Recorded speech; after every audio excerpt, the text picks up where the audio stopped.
Para sa mga pamilyang Pilipino, alam natin hindi lang isang aspeto ng buhay ang kailangan tulungan.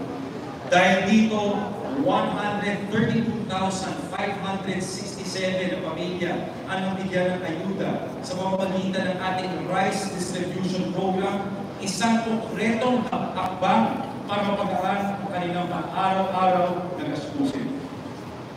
Now, to help address the food insecurity and hunger, busog ang 65,300 beneficiaries who receive meals from our Kusina on Wheels. At sa panahon naman po ng Pasko, kailangan talaga namin magbigay sa season for giving, love, and hope. Tayo po sa panahon ng Pasko, 64,000 na pamilya ang nakatanggap ng pamasunang loob. Sa dami kong kalagyan, hindi rin natin pinabayaan ang mga nasalanta ng sulog. 7,789 na pamilya ang ating natulungan at 3,501 na pamilya naman ang nabigyan ng burial assistance sa oras ng kanilang pangangailangan. On top of this, we also extended financial assistance to 40,684 individuals for their various needs.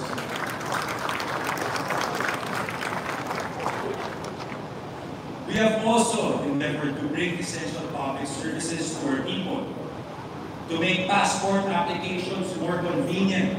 The Passport on Wheels program was put in place at Fisher Hall para hindi na kailangan pumila sa DFA ng mga taga-district uno at diretso na po tayo sa pinakamalapit ng hall para makakuha ng passport natin.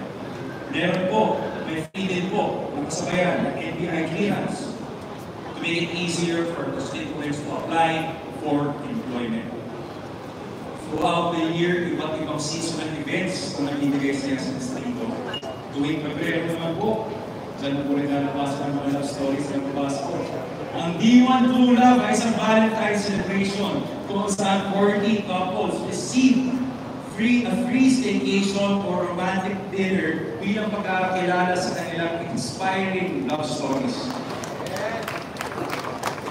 Sa Oktubre naman, hindi tayo magpapahuli. Ang district, the first ever district death house, offers a thrilling haunted house experience tuwing Halloween naman po yan. During the holiday season, our Pamasko Hack Challenge brought unexpected joy to 15 lucky residents, giving them a chance to shop groceries with a 10,000 peso budget, delivering not just happiness or surprises, but real support to families in need.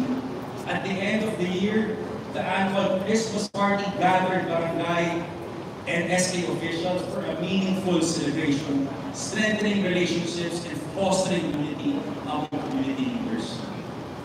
Sa buuan po, mahigit 400,000 na katao ang direktang natulungan ng programa in just under 2 years.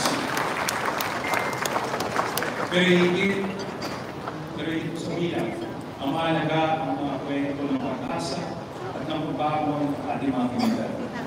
Because public service is not just about laws and projects. Kasama po dito ang malasakit, ang pag-ibig sa ating mga constituents, ang walang sawang pagtulong sa ating kapwa.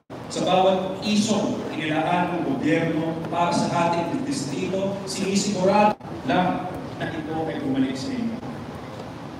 Mula sa medical assistance support, mula sa job fairs hanggang sa relief operations, bawat proyekto ay may layuning gawing mas magaan ang inyong pinagdaanan. Ngunit, hindi lang po sapat ang kanyang buildings.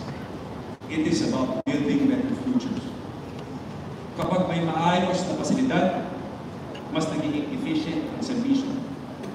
Mas ligtas ang ating komunidad at mas nagkakaroon ng espasyo para sa pagpunta ng bawat pamilya. Isang halimbawa ay ang pagpapatayo ng multipurpose building o MPB sa iba't ibang barangay. Kabilang na po ang Barangay Del Monte, Barangay Project 6, Barangay Santo Domingo, at Bahay Toro. These buildings serve multiple purposes. Some function as barangay